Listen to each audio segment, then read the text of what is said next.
ये तो उन्होंने वहां से क्यों ले लिया कि एक और गेंद होना चाहिए, लेकिन इसका दुर्भाग्य ये था कि जो अंतर्दृष्टि, जो विजन, जो दृष्टिकोण, जो योजनाएं और जितनी कार्यक्षमता और स्वाधीनता अशोक वाजपेयी जैसे प्रशासक को मध्य प्रदेश भोपाल में मुख्यमंत्री अर्जुन सिंह की वजह से थी, उसका शतांश नहीं बल्कि सहस्रांश, हजारवां हिस्सा भी राजस्थान में नहीं। राजस्थान हमेशा से एक संघोर रूप से सामंतवादी, परंपरावादी और जी हुजूरी करने वाले राज्यों में सरकार, जिसमें कि प्रशासन की स्वाधीनता से एक तरह से दीवार स्वप्न है या आकाश में जैसा भाव है। तो अशोक वाजपेयी ने काम भोपाल में भारत भवन के रूप में किया, उसकी नकल पर राजस्थान सरकार ने, कांग्रेस सरकार ने जवाहरलाल नेहरू की स्मृति में एक केंद्र बनाने का संकल्प तो कर दिया, लेकिन आपको जानकर के आश्चर्य होगा कि इसकी जमीन फटल करने में करीब करीब 3 या 4 साल तक इसकी जमीन को तय करने में लगे कि होना चाहिए। कोरिया साहब को इसका नक्शा बनाने में 2-3 वर्ष लगे और उन्होंने 82-83 में जाकर के इसको नक्शे को फाइनल किया। प्रश्न उठा कि इसका एग्जीक्यूशन या इसका निर्माण कौन सी संस्था के द्वारा किया जाना चाहिए, तो तत्कालीन चीफ सेक्रेटरी बीवीएल माथुर साहब ने यह तय किया कि शायद पीडब्ल्यूडी इसके लिए एक एग्जीक्यूटिव एजेंसी हो सकती है, और उन्होंने राजस्थान ब्रिज कंस्ट्रक्शन कॉर्पोरेशन या अन्य किसी संस्था को देने की बजाय पीडब्ल्यूडी को ये काम कंस्ट्रक्शन कर दिया। कोरिया साहब की जहाँ तक बात है, कोरिया साहब यहाँ कई बार इस बिल्डिंग के शुरू होने के समय भी आते रहे और इसकी प्रगति देखने के लिए आते रहे, और ये बिल्कुल आश्चर्यजनक नहीं लगता मुझे, और ये कहने में मुझे कोई संकोच नहीं है कि मिस्टर चार्ल्स कोरिया हर बार इसके निर्माण कार्य से, इसकी प्रगति से और इसकी अव्यवस्था से हर बार बहुत ज्यादा दुखी होते जाते हैं।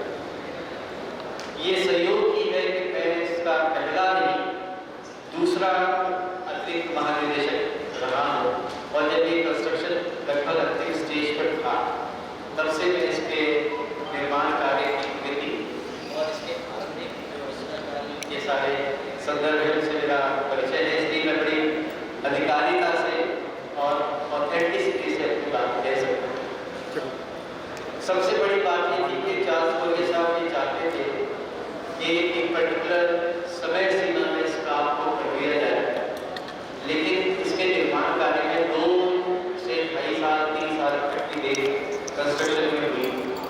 खर्चा भी उस समय जो इनिशियल बताया गया था उससे थोड़ा ज़्यादा हुआ, करीब 5.5 करोड़ रुपए की लागत से ये बना, 9 एकड़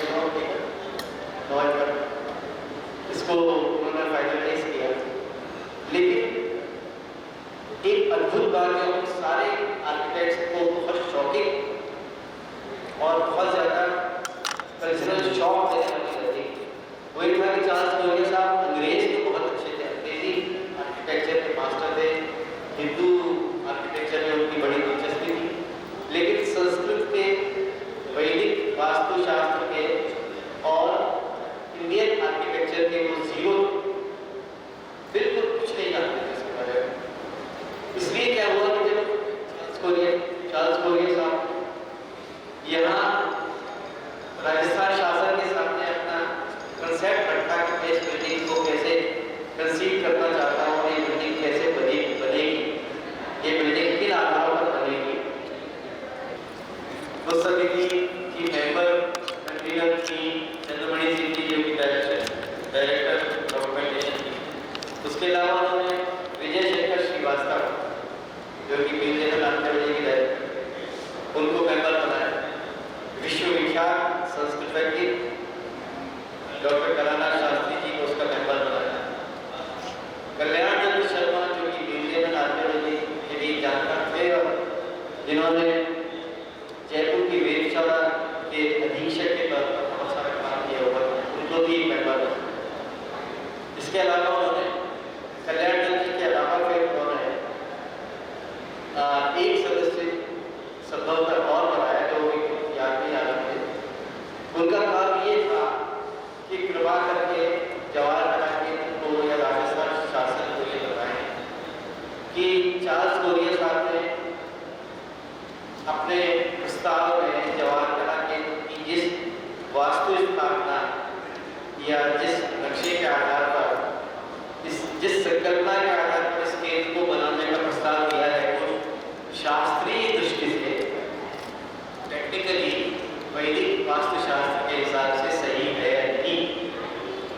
जो टर्म ऑफ रेफरेंस थी इस कमेटी की वो एक लाइन की थी, कृपया यह बताने का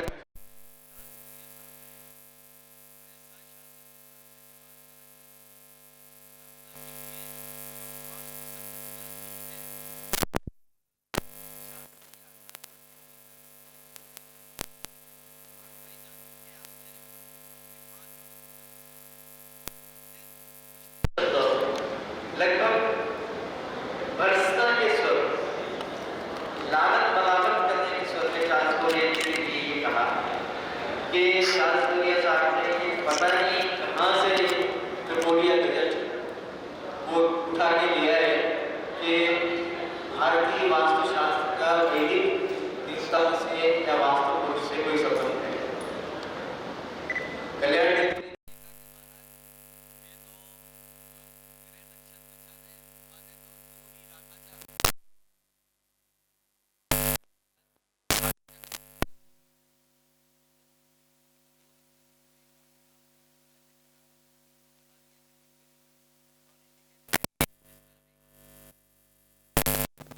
फिर इसके अलावा सब लोगों ने ये कहा कि भारत के किसी भी ग्रंथ में, चाहे वो मानसार है, चाहे वो और बड़े जो दूसरे अपराजित प्रच्छा में, और इसके अलावा फिर मंडन के शिल्प शास्त्र में, किसी भी बड़े ग्रंथ में वास्तु का देवताओं से कोई संबंध है ही नहीं। वो केवल यज्ञ करने के लिए, हवन करने के लिए जब हम लोग वेदी का निर्माण करते हैं, जिसको हवन कुंड कहते हैं, उसका आर्किटेक्चर क्या होना चाहिए वो बताने के लिए उन्होंने वास्तु पुरुष की कल्पना की है।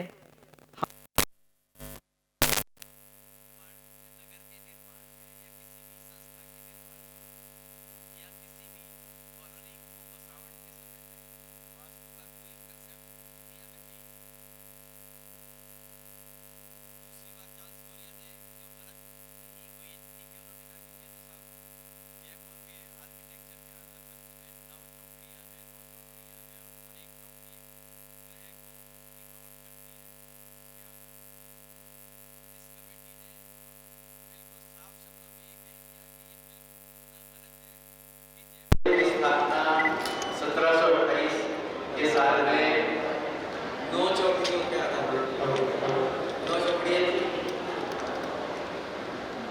9 चौकड़ियाँ थी ही नहीं, वो जब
अंत में कहीं ये हुआ कि बोरिया साहब को ये खेद प्रकट करना चाहिए कि उन्होंने एक गलत कंसेप्ट के आधार पर अपनी वास्तु रचना को ऑर्गेनाइज करने का दुनिया भर में ढिंढोरा पीटा है।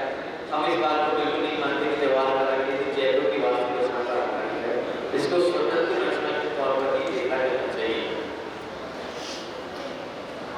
ये सब होने के बाद जब हम यहाँ रहने आए, इसमें पहली बार यहाँ गतिविधियाँ शुरू हुई तो मुझे कहते हुए बड़ा खुश है कि आरबी गौतम साहब जैसे पुराने और वरिष्ठ तो मार्गदर्शन करती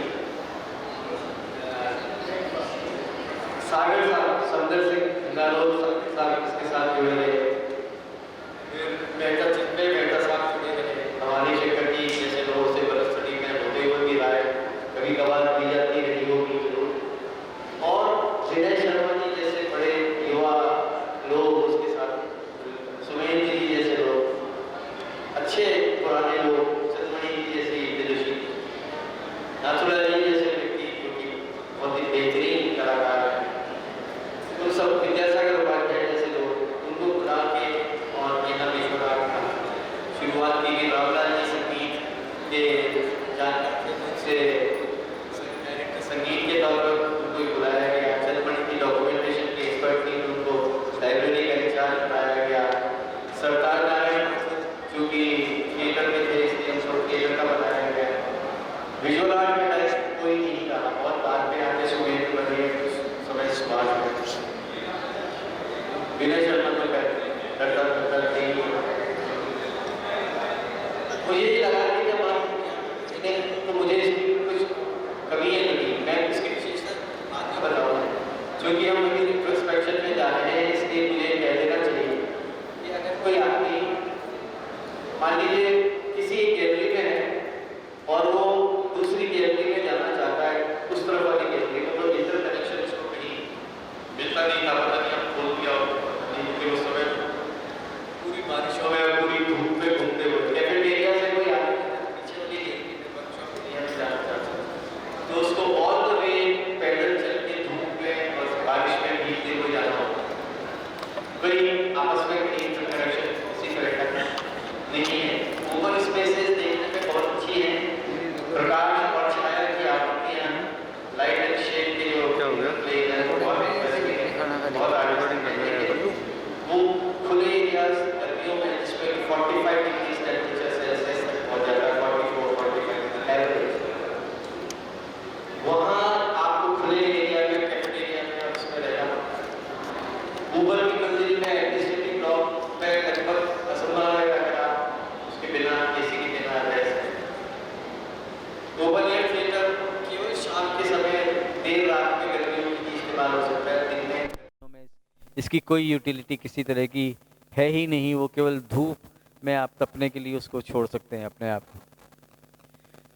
ये सब होने के बावजूद इतनी कमियां मैंने गिनाई थी एक बार जब इस कमेटी, एक दूसरी कमेटी में चीफ सेक्रेटरी साहब ने ये कहा कि तुम इसके यूज़र हो तो तुम मुझे बताओ कि तुम क्या फील कर रहे हो। तो मेरा एक पेपर है, वो मैं ढूंढूंगा कहीं अगर मुझे मिल जाए, तो उसमें बिंदु ऐसे हैं जिनको कि हर आर्किटेक्ट को ये समझना चाहिए कि चार्ल्स कोरिया कोई देवता या कोई ईश्वर या कोई बहुत बड़े पृथ्वी पर अवतरित हुए कोई बृहस्पति के अवतार बिल्कुल नहीं थे। उनसे बड़ा आर्किटेक्ट दुनिया में हुआ ही नहीं, ये मैं मानता हूँ। वो इतने कल्पनाशील थे, इतने ज़बरदस्त आर्किटेक्ट थे। भारत भवन में जो उन्होंने क्रिएशन किया वो इतना कमाल का था। मुझे 88 में उत्तर भारतीय कार्यशाला के लिए अशोक में वहाँ जाने का मौका मिला, भरतपुर से भारत भवन में।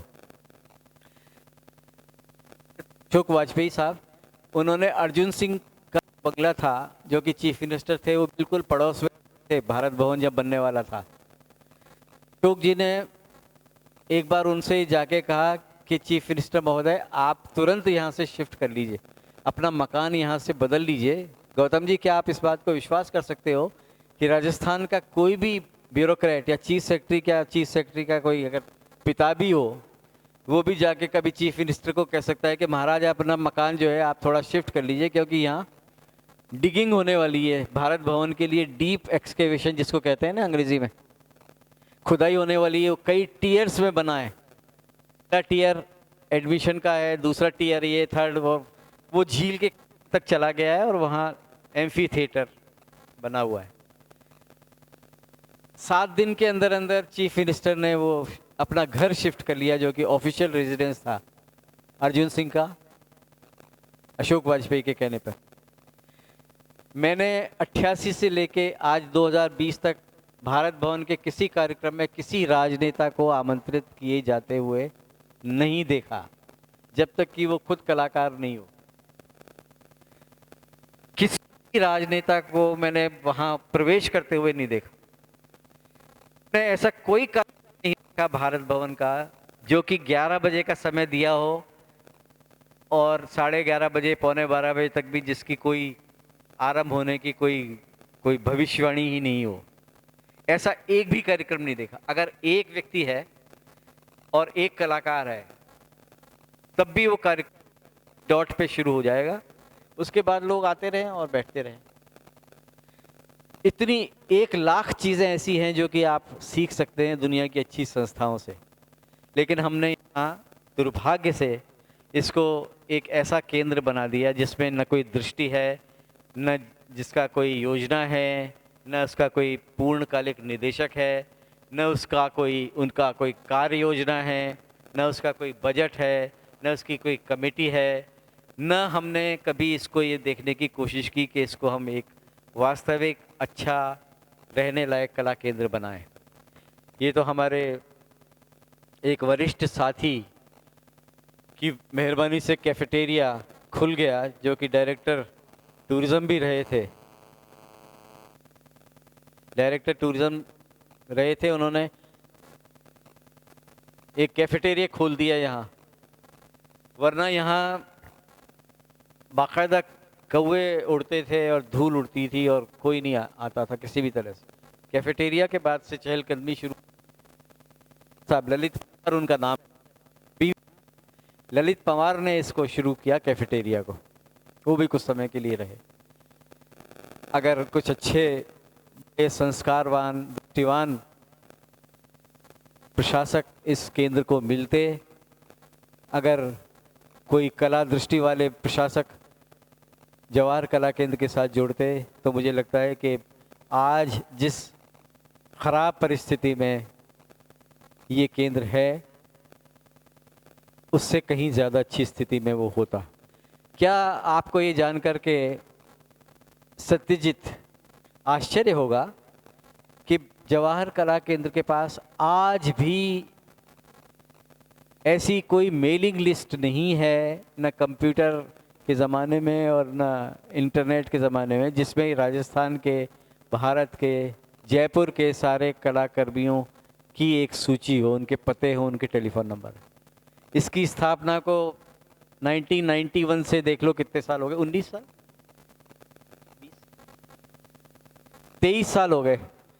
23 years have passed and there exists no mailing list at all. Can you believe this? It's very shameful. ये पता नहीं कैसे करते, क्या किया करते हैं, लेकिन मुझे लगा कि इसकी स्थापना दिवस पर खरी खोटी सुना देना बहुत ज़रूरी है। और दुर्भाग्य से मैं ये सब, जिसको संस्कृत में हमारे यहाँ अरण्य रोदन कहते हैं, जंगल में आप रोई, अरण्य रोदन बहुत अच्छा शब्द है। यहाँ एक भी शख्स ऐसा नहीं है जवाहर कला केंद्र से कोई संबंध हो, ना डायरेक्टर, एडिटर, अधिकारी, न केवल भवानी शंकर, एक बेगा शादी दुल्ला दीवाना टाइप के यहाँ बैठे हुए हैं, वो कहाँ अपनी बात कैसे कहेंगे। लेकिन फिर भी एक जयपुर के लिए एक सौगात है कि कम से कम टूरिज्म लिटरेचर में इसकी एक जगह बनी है।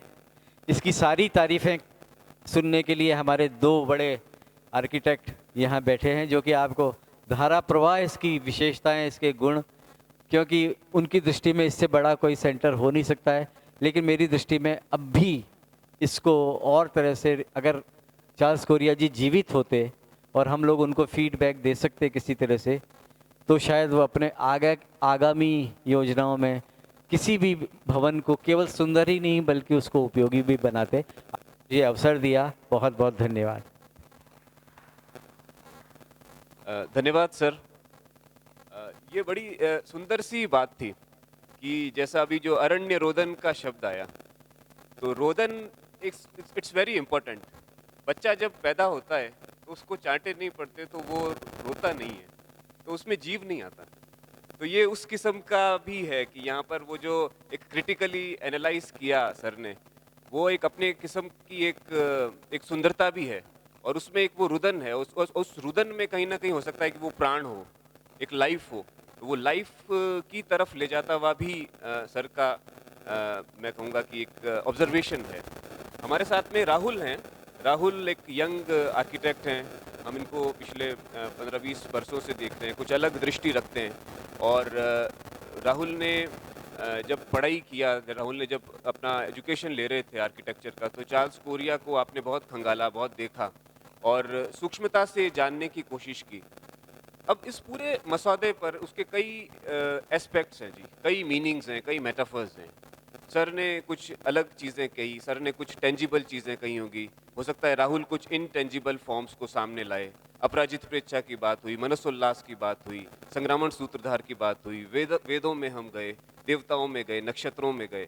तो अब एक नया वर्ल्ड जो एक यंग आर्किटेक्ट कैसे देखता है इस पूरे स्ट्रक्चर को और कैसे उसे फील करता है, हम राहुल से सुनेंगे। और ये ब्यूटी है कि राहुल का जो वक्तव्य होगा, उनके जो विचार होंगे वो सर से अलग होंगे, सर के विचार मुझसे अलग हैं, मेरे विचार आपसे अलग हैं। So this is the beauty of this world कि वी ऑल आर डिफरेंट। तो ये उस डिफरेंट को हम सेलिब्रेट करते हैं आज के दिन। हम कहेंगे कि जो सिमिलैरिटी को हम सेलिब्रेट करते हैं, और भारत उसी का देश है। राहुल। हेलो, मैं राहुल सक्सेना। देखिए, धूप, धूल, मिट्टी, हवा, छाया, बारिश, ये सब हमारा एक्सपीरियंस बनाती है। हम इससे कट ऑफ होके कोई बिल्डिंग नहीं बना सकते, सिर्फ बेसमेंट बना सकते हैं। तो कोरिया साहब की बिल्डिंग में घूमते हुए जब हमें धूप लगती है, छाया लगती है, किसी भी बिल्डिंग में घूमते हुए जब हमें धूप लगती है, छाया लगती है, बारिश आती है, पानी बहता है, पौधे उगते हैं, तो वो बिल्डिंग घर या रहने की जगह, काम करने की जगह बनती है। नहीं तो हम सब बेसमेंट में काम कर सकते हैं। न्यूक्लियर वॉर कभी भी होगा तो करेंगे शायद, तो उस समय आर्किटेक्चर की कोई ज़रूरत नहीं बचेगी, सब कॉन्ट्रैक्टर होके और बेसमेंट बना सकते हैं। तो buildings are not for comfort only, comfort, physical comfort है। तो मेरा बस कहने का यही मतलब था कि नेचर ही हमें बनाता है, हम उससे भाग नहीं सकते। हम फिजिकल कंफर्ट के लिए बिल्डिंगों को बंद नहीं बना सकते। दूसरा, सर ने इतनी हिस्ट्री बताई है, तो मेरे को तो खैर पता हो ही नहीं सकती थी, इतनी सर के पास नॉलेज है ब्यूरोक्रेसी की और चार्ल्स कोरिया के साथ बातचीत की और हर चीज़ की, और पॉलिटिकल नॉलेज है, कैसे हो सकती थी हमें। लेकिन फिर भी मैं ये कहूँगा, हिस्ट्री का तो पता नहीं, पर Charles Correa had this rare power कि वो किसी भी चीज़ को जो कि सोसाइटी है, कल्चर है, ये इतनी इनटेंजिबल चीज़ है, पर इसको वो एक टेंजिबल फॉर्म में डाल सकते हैं। So this is the thing that he can do. और जब चार्ल्स कोरिया को असाइनमेंट दिया गया होगा, तो Jaipur is a Jaipur that we see now.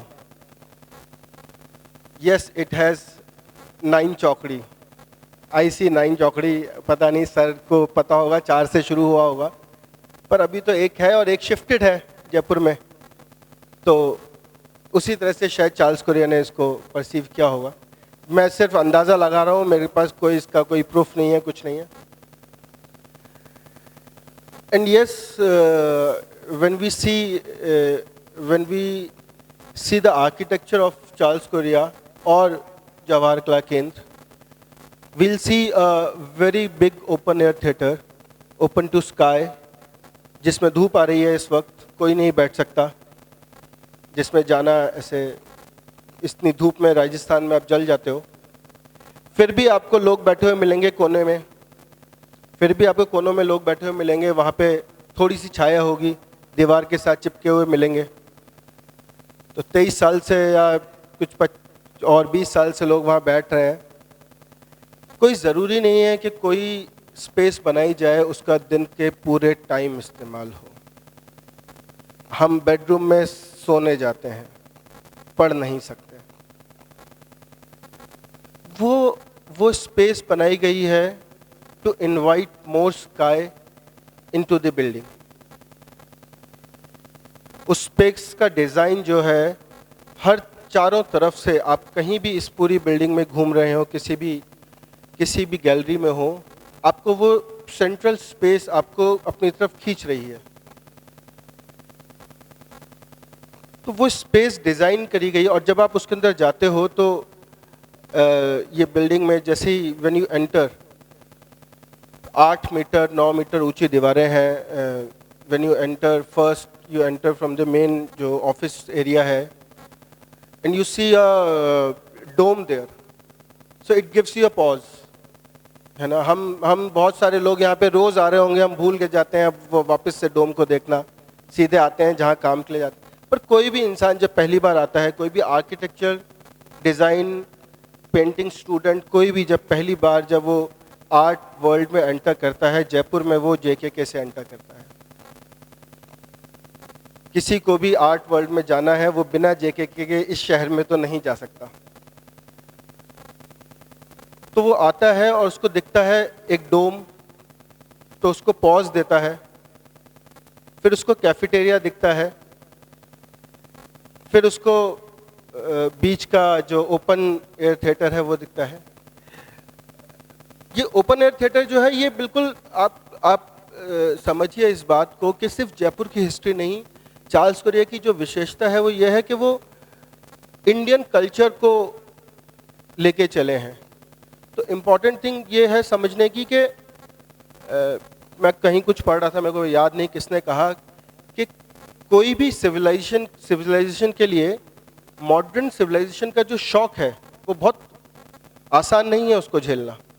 और हमारी जैसी सिविलाइजेशन जो इतनी पुरानी है, तो उसमें लिखा था इट्स अ पैराडॉक्स, कि आपको पुराना भी लेके चलना है पर आपको मॉडर्न भी होना है, आपको मॉडर्न भी होना है। तो क्या आप सिर्फ ग्लास लगा के मॉडर्न हो जाओगे, AC लगा के मॉडर्न हो जाओगे? तो चार्ल्स कोरिया के आर्किटेक्चर में, सिर्फ जवाहर कला केंद्र नहीं, सारे आर्किटेक्चर में उन्होंने इंडियन मॉडर्निज्म को, इंडियन कंटेम्प्रेरी आर्किटेक्चर को एक लैंग्वेज दी है।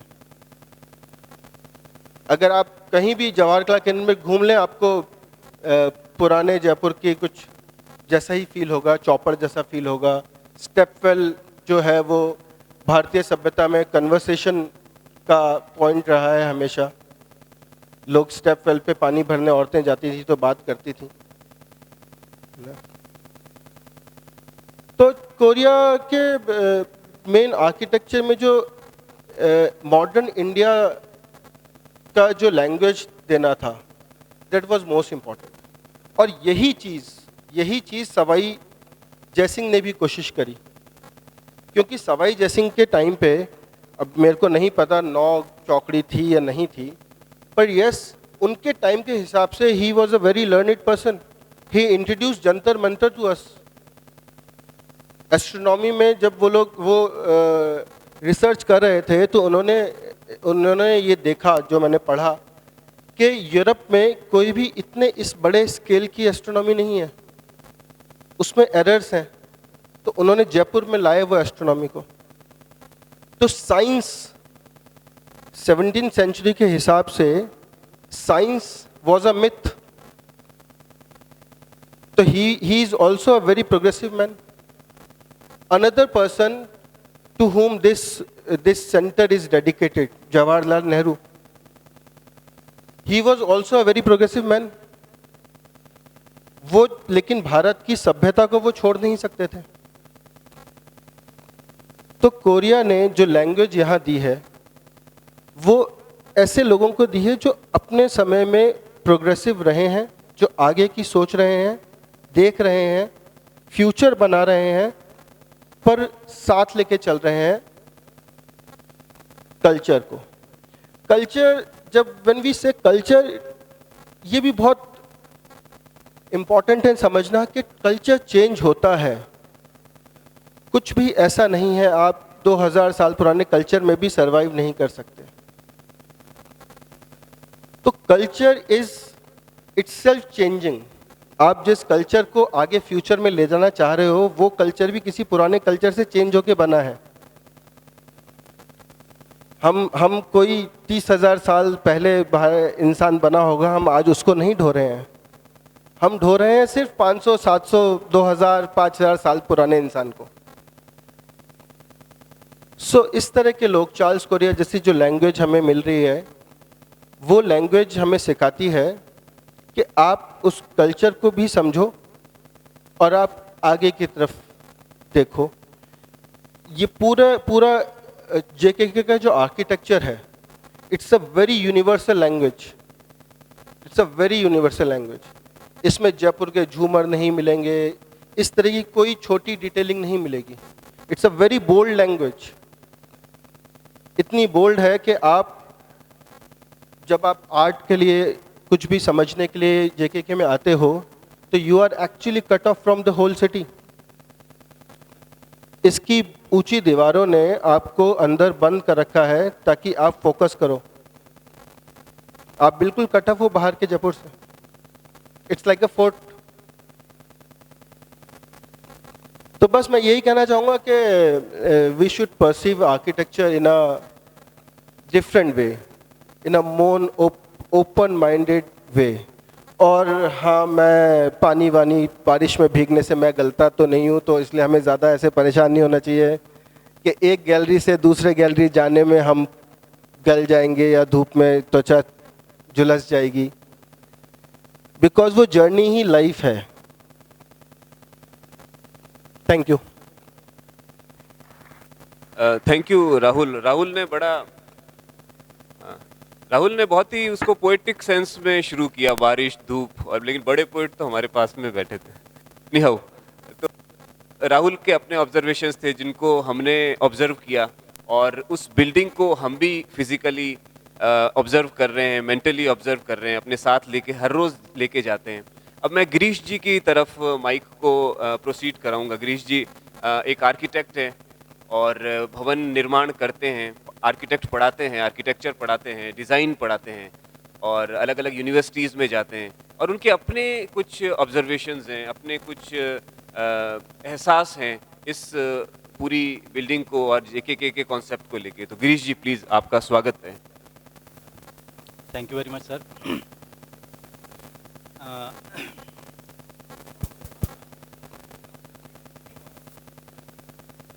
हेमंत शेष सर ने, जी ने बहुत अपने डिफरेंट व्यूज़ दिए, और शायद उसने डिटेल व्यूज़ तो मेरे पास नहीं है, क्योंकि हेमंत शेष सर तो फाउंडर्स हैं इस इंस्टीट्यूशन के और काफ़ी देर इन्होंने गाइड भी किया है. मेरे व्यूज़ जो हैं वो बेसिकली एज ए यूज़र हैं, एज ए विज़िटर हैं, क्योंकि मैं शुरू से आता रहा हूँ यहाँ पे. 93 में my brother was working here, sir की गाइडेंस के अंडर ही, एंड इधर ही ऊपर ही उनका ऑफिस हुआ करता था. और 93 में तब ये एक वाइब्रेंट, बहुत न्यू, बहुत वाइब्रेंट और बहुत डिफरेंट एक जगह थी, और एक पेस था इस जगह में, एक स्पीड थी और एक अलग स्पीड थी. ये एक अलग ऑर्बिट में थी ये जगह. तो हम उस वक़्त नए नए कॉलेज से निकले हुए 1 साल 2 साल हुए थे, और हमको कॉलेज में जो भी पढ़ाया जाता था वो बेसिकली फॉरेन के मास्टर्स, इंटरनेशनल मास्टर्स. हमारे पास कोई रोल मॉडल ही नहीं था जो बेसिकली जो इंडियन हो. इंडियन आर्किटेक्ट्स को ज़्यादा पढ़ाया नहीं जाता था. तो एक 5 साल पढ़ते पढ़ते हमारी एक नॉलेज में एक वॉइड क्रिएट हो जाता है. हम इंडियन रूट से कट जाते हैं। हमको कंसेप्ट्स भी बाहर के सिखाए जाते हैं, बाहर के आर्किटेक्ट्स के क्या थॉट्स होते हैं, क्या कंसेप्ट्स होते हैं। तो 5 इयर्स डाउन द लाइन हम इंडियन होते हुए भी इंडियननेस को नहीं जानते, और जब हम ग्रेजुएट होते हैं तो हमको एक वॉइड लगता है, क्योंकि हम हैं तो इंडियन कल्चर के। फिर एक अर्बन फैमिली को बिलोंग करता हूँ, रूरल इंटरेक्शन बहुत कम है, तो अर्बन फैमिली को जब बिलोंग करते हैं तो ये कल्चर जो है थोड़ा हमारा वीक हो जाता है, वी आर नॉट अवेयर।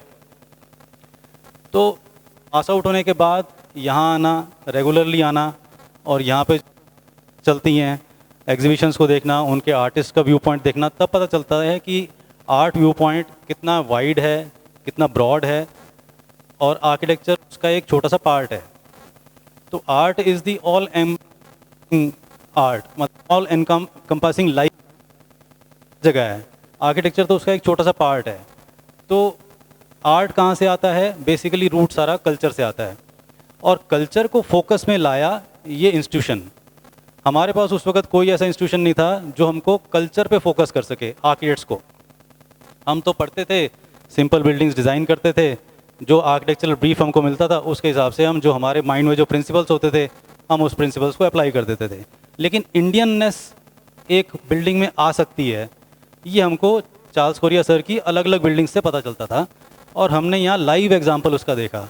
तो चार्ल्स कोरिया सर की जो जितनी भी बिल्डिंग्स हैं वो आर्किटेक्चरल फ्रेटर्निटी में बहुत रेवर्ड, बिकॉज ऑफ डिफरेंट, अब वो रेवर्ड हैं, और आर्किटेक्ट सारे यहाँ पे विजिट करते हैं। मेरे जितने भी आर्किटेक्ट्स फ्रेंड्स हैं ऑल ओवर इंडिया, वो जयपुर आएंगे तो जेके के ज़रूर आएंगे, और उनकी प्रायोरिटी होती है कि पहले जेके के चलें, एक तरह से एक तरह से पिलग्रिम। तो हमारी आइडेंटिटी है। तो बहुत कम आर्किटेक्ट्स अभी भी हैं जो इंडियन कल्चर पे वर्क कर रहे हैं। आज सारी आर्किटेक्ट्स जो हैं वो मॉडर्न हो गए, वेस्टर्न हो गए। आज आप कितने एग्जांपल्स देख सकते हैं इंडिया में, जयपुर में किसी भी बिल्डिंग में इंडियन कल्चर का रिप्रेजेंटेशन नहीं है। सब कॉपी कैट्स हैं बाहर के, सब बाहर के कंसेप्ट, ग्लास, ये वो, एयर कंडीशनिंग वगैरह सब ला के लगा देते हैं, और वो अच्छे आर्किटेक्ट माने जाते हैं। बट इंडियन कल्चर का इम्पैक्ट एक बिल्डिंग पे आ सकता है, और वो इतने गहरे तरीके से आ सकता है, वो हम यहाँ आके समझते हैं। अब मैं तो आउटसाइडर हूँ, I am just a visitor. As a visitor I feel fascinated. जब इसमें मूव अराउंड करते हैं, एंटर करते ही एक डिफरेंट एक्सपीरियंस आता है। जो एंट्रेंस का जो ब्लॉक है वो टिल्टेड है, वो हम तो कंसीव नहीं कर सकते एज आर्किटेक्ट्स की वो टिल्ट किया गया। वो लगता है कि एक डायनामिकली एक टिल्ट हो गया ब्लॉक। वो उधर से एंटर करते हैं, वो सारा हमारा थिएटर एरिया है सारा। फिर एंटर करते हैं, डोम आता है, डोम से सांची स्तूपा का एक फीलिंग आती है माइंड में। सांची स्तूपा की फीलिंग आते ही हमारे को लगता है कि यहाँ एक ये जगह है जहाँ पे कुछ नॉलेज मिलेगी, जहाँ पे हमको इंट्रोस्पेक्ट करना है, जहाँ कुछ नॉलेज मिलेगी। जैसे उस एरिया में आते हैं तो एक ओरिएंटेशन हो जाता है। जो भी विजिटर है, चाहे वो आर्किटेक्ट है चाहे नॉन आर्किटेक्ट है, किसी भी बैकग्राउंड से आया, उसको आते ही एक ओरिएंटेशन हो जाता है कि यहाँ पे क्या मिलेगा, ये क्या मिलेगा यहाँ पे। वो फीलिंग जो आना बहुत इंपॉर्टेंट है। उसके बाद वो सांची स्तूपा टाइप वो बिल्डिंग के नीचे से आता है। फिर then he moves towards the central courtyard जो अपना स्टेप वेल है। अब स्टेप वेल से क्या है कि हर गांव में स्टेप वेल होता है। इंडिया के कई सिटीज़ हैं जहाँ बड़े बड़े स्टेप वेल्स हैं, और वहाँ पे क्या मिलता है हमारे को स्टेप वेल में? एक कम्युनिटी स्पेस है, और क्या वहाँ पे सोर्स क्या मिलता है? वहाँ पे पानी मिलता है, water, which is essential for life. Water is essential for life. यहाँ पे उन्होंने स्टेप वेल बनाया, उसके बीच में दिया थिएटर, विच मीन्स कल्चर। उन्होंने वाटर को इक्वेट किया कल्चर से। That means culture is as important as water for us to live. हम इस कल्चर से डिस्कनेक्ट होके we don't have any life. आज हम यहाँ कल्चर से निकल जाएं, अपनी कल्चर को भूल जाएं, तो हम क्या हैं? हम रूटलेस हैं फिर। तो जो छोटे छोटे तरीके से ये बताया गया कि इस बिल्डिंग के अंदर छोटे छोटे तरीके से अलग अलग एरियाज़ में, अलग अलग कॉर्नर्स में अलग अलग चीज़ें की गई, और पूरी बिल्डिंग में मन करता है कि आप सेंटर में आएँ, फिर एक साइड में जाएँ, फिर दूसरी साइड में जाएँ, चौपड़ एरिया में जाएँ, अलंकार में आएँ, गैलरीज में देखें, फिर कैफेटेरिया से होकर बाहर निकलें। तो एक मूवमेंट जो है पूरी बिल्डिंग के अंदर वो क्रिएट होता है, अंदर आते ही, स्टेप इन करते ही। तो ये बिल्डिंग की एक मेस्मराइजिंग पावर है, मेरे को लगता है इसमें मैजिकल पावर है, और बड़ा एक सटल तरीके से हमको कल्चर का इम्पैक्ट दिखाया जाता है। तो this is the power of the building which I understand. जिस तरह से उन्होंने कंसीव किया होगा और क्या क्या कंसिडरेशंस होंगी कंसीव करने में और प्लानिंग करने में, वो एक डिफरेंट चीज़ है। लेकिन अल्टीमेटली एंड रिज़ल्ट जो मैं देखता हूँ वो ये है कि हमारे को इंडियननेस सिखाने में ये बिल्डिंग बिल्कुल सक्सेसफुल रही है, और चार्ल्स कोरिया सर की और भी बिल्डिंग सक्सेसफुल रही हैं। तो ओवर द ईयर्स ये एक फीलिंग जनरेट होती है, जितने ज़्यादा यहाँ आते हैं हम अपनी कल्चर में रूटेड होते हैं, हम अपनी कल्चर को अप्रिशिएट करने लग जाते हैं, उसकी सुपीरियरिटी जो है उसको भी अप्रिशिएट करने लग जाते हैं। So we are more open towards the cultural part, the societal part, the arts part. और धीरे धीरे करके मैंने ये फील किया है कि मेरी प्रैक्टिस के अंदर, मेरी आर्किटेक्चरल प्रैक्टिस के अंदर सोसाइटल पार्ट और ये सब पार्ट इम्प्रूव हुए, एंड अल्टीमेटली हमारी सेंसिटिविटी भी बढ़ती है। तो ये बिल्डिंग जो है चार्ल्स कोरिया सर की, it educates, gives knowledge and creates sensitivity to explore everything, to explore what we have. We already had it from centuries, but due to several reasons it was getting lost. So it has become a center. तो जो ये whatever it set out to be, this building, I think it has achieved its aim. वो administrative hiccups और वो सब चीज़ें जो हैं, maybe things would have been better, but definitely जो एक importance लानी थी इसने, इस बिल्डिंग ने, इस फील्ड को, इस कल्चर को, इस अपने आर्ट्स को, अपने हेरिटेज को, वो ये बिल्डिंग ला पाई है फुली, आई थिंक, एंड आगे भी चल के लाती रहेगी। This building is very young, we are all getting old, but this building is very young, it will keep on getting young, so we should all contribute to it. Thank you. Thank you Girish ji, बहुत बहुत धन्यवाद आपका। और आपने एक diverse वे में इस पूरे अपना जो कंटेम्पलेट जो किया बिल्डिंग को, उसको आपने सामने रखा।